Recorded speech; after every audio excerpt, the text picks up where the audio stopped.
Today's financial marketplace is demanding, and the key to building a healthy long-term portfolio is to adapt according to its changing dynamics.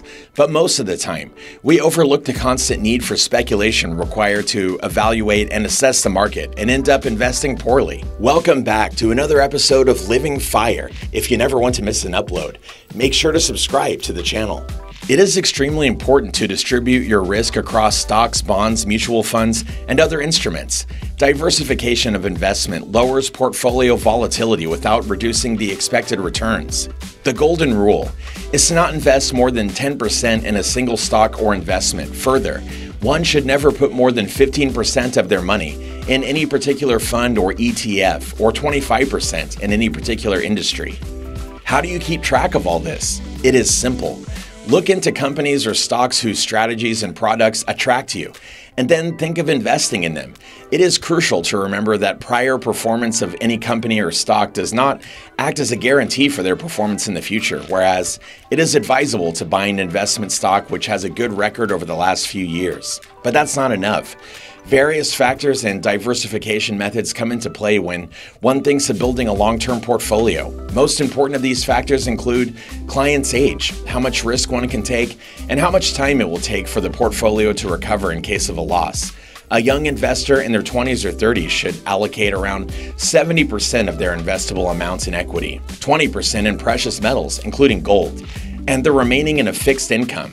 That being said, keeping in mind the constantly dynamic nature of the market, it is ideal for an investor to assess and adapt to market risks according to their age and follow something foolproof. Rule of thumb 100. An investor should be able to hold a percentage of stocks equal to 100 minus their respective age. For example, a 60-year-old should have 40% of their holdings in equity and remaining should be in fixed income. This arrangement helps in keeping returns balanced and minimizes the chances of heavy losses. We need to understand that our future needs are directly proportional to the amount of capital gain we desire. To achieve that, one needs to start building their portfolio at a very young age. Risk-taking behavior, comparatively, is much higher when a person is young, as they can allocate more into equities in comparison to people of age whose prime focus is on moving towards fixed income. Therefore, one should start building up their portfolio in their 20s. Despite all this, some people shy away from investing in the market even today. The main reason behind it is the lack of technical know-how. To overcome this problem, one should always seek help from someone who already has knowledge about it and is capable enough to advise about investing strategies. Not every individual is comfortable with taking higher risks that may or may not come with high returns. Therefore, one has to be aware of the appetite they have before taking any risk. The best way to go about it is to hire a financial advisor. After analyzing your appetite for risk, the advisor will help you invest in the most efficient way possible. The aggressive investor, 20 to 30 years of age, since they are highly risk tolerant, they can take aggressive positions. They can target 10% of their investment in debt and 90% of it in equity, which can be further broken down as 50% in mid caps, 30% in small caps, and 20% in large caps. They can also invest the large cap portion in some tax-saving equity funds to get an aggressive yet balanced portfolio for better returns. Steady investor, 30 to 40 years of age. Target 20% of investment in debt and 80% in equity, which can be further broken down as 30% in large caps, 40% in mid caps, and 30% in small caps. Tax-saving funds can also be included in this category. The balanced investor, 40 to 50 years of age. The third category focuses more on a balanced approach while investing. These people should aim to have a balanced life and invest accordingly. Target 40% of investment in debt and 60% in equity, which can be further broken down as 50% in large caps, 30% in mid caps, and 20% in small caps. Alternatively, one should allocate their equity in hybrid funds, which are mostly debt-oriented, for a lower risk profile portfolio.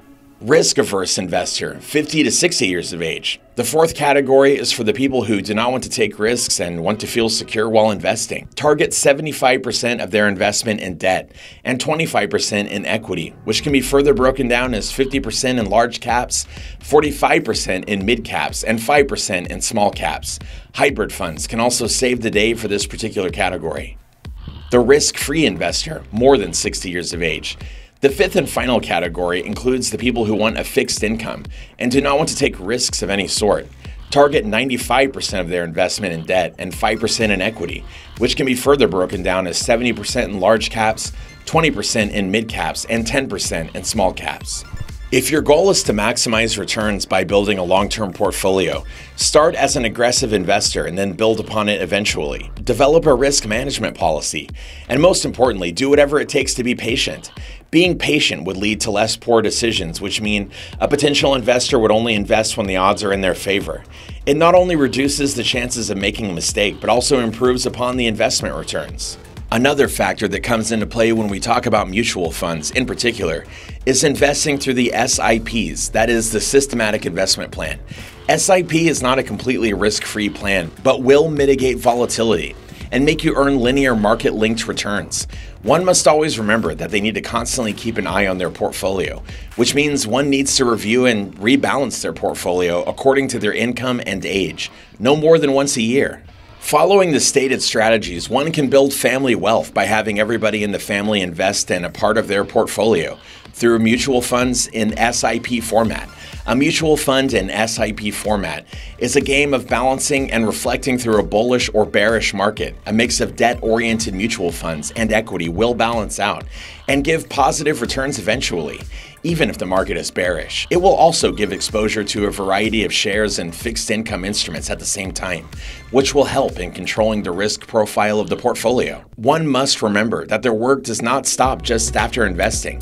They need to constantly review and rebalance their portfolio every year, taking the economy, the state of the market, and their risk tolerance into due consideration. This would help the individual to be calm instead of expecting sudden outcomes. One also needs to remember that they need to stay consistent and not pull out as soon as there is a sudden fall without consulting their respective financial advisor. Because even if SIP is the safest way to go, it still does not mean it is completely risk-free. Lastly, it is important to invest like an owner because that's when you will be much more careful and considerate about your investments. Do not panic because of market fluctuations. It only leads to being fearful and results in bad investment decisions. Relax and try to understand the consequences and parameters one can use to implement risk control strategies. Do not pull out when the market is bearish. Instead, buy when you think others are fearful because intelligent minds always strike when the iron is hot. And with that, we've reached the end of this episode, all about how to create a portfolio for the long run. Do you possess a portfolio? Get involved and let us know in the comments section down below. If you enjoyed this one and found it helpful, remember to leave a like on the video and to subscribe to Living Fire for even more amazing videos just like this one. Thank you for watching, and we'll see you in the next one.